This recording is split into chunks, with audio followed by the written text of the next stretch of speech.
when did you guys redraw? 24, right? Because you were 8-handed. Yeah. So once this tournament gets down to 80 players, they actually change the tables to 8-handed. And when the tournament gets down to 24, the entire tournament is randomly redrawn again. Players are then in these same seats until they break a table, down the 2 tables, down the 1 table, and it's just like that. So these players have been in these seats since this final table of, the final table was 9 or 10? 9, I believe. Final table was 9. Yeah. Steven makes the call. Action is on Michael. Steven calling the button here. King Queen. Steven calls King Jack of clubs. Yeah, Brian, do you like that call, or would you have been looking to 3-bet this hand?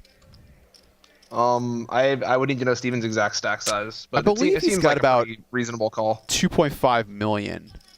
Okay, his so graphic, he's got about 25 big blinds. Yeah, so Steven's actually pretty, I don't want to say short, but he's one of the shorter stacks. The graphic was wrong when we initially started the tournament, or started the final of the broadcast here. 10 seconds. Whoa, and here comes Eric with a 3-bet to 850,000 with 6-3 offsuit. Eric certainly playing fearless at this final table, and both other players snap-pulled. He cashed for about $416,000. He does have $1.8 million in tournament earnings.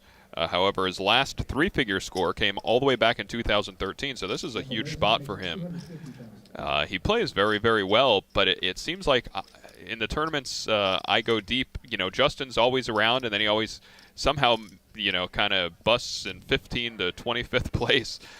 So, you know, very exciting moment for him to be here at the final table, and exciting moment for Mike right now, who has pocket kings and has Eric coming along. Yeah, this could be a big one here. Eric just calling with ace-queen. Joe not even thinking about entering the pot there with the Jack-9 suited. Not a Joe McKeon situation. This is what I mean by Joe stepping carefully. That's a, you know, Joe cut his teeth online back in the day before Black Friday, the time where people, you know, didn't do a lot of flatting. What about 3-betting? I think you may see him 3-bet, but with Mike has a pretty short stack, I don't think you're going to see. Yeah, that's definitely true. Yeah, I see. Looks like Zaki, Justin Zaki, final table, final table.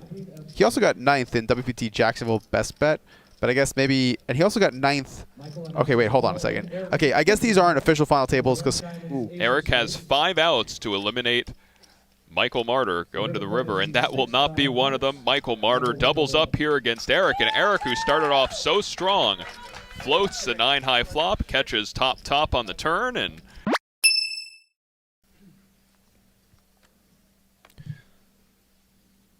Joe folds, Justin folds as well.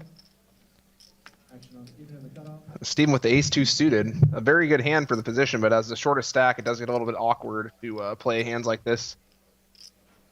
yeah, he only has about 1.7 million or so. We're going to see him go for a limping strategy here, which is definitely a nice way to play his stack in this sort of spot, I think. Especially Not if something everybody has in their arsenal. Yeah, especially if Eric is figure it out. If Eric is going to, you know, put a lot of pressure on him. He's opening into Eric and then the chip leader, you know, so it's going to be definitely a little difficult for him to do a lot of raising here. But this could spell trouble. Eric with a boat. Yeah. Yeah, Steven can get in a lot of trouble in this spot here. I mean, if Eric raises here, I don't think we're going to see anything but Steven shoving here. well, looks like he does raise. Now, I would, against a min raise here, I would just be flatting. But Steven does go all in. He'll get the bad news, and he has about 1% equity in the pot. Running 10s or running aces.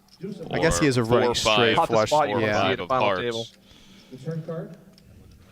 That's not going to do it. Very unfortunate for Steven, because if Eric had a 10, then he would still be fairly live. He'd have at least like 25% or whatever. But saying that he covers, I tend to believe Joe here.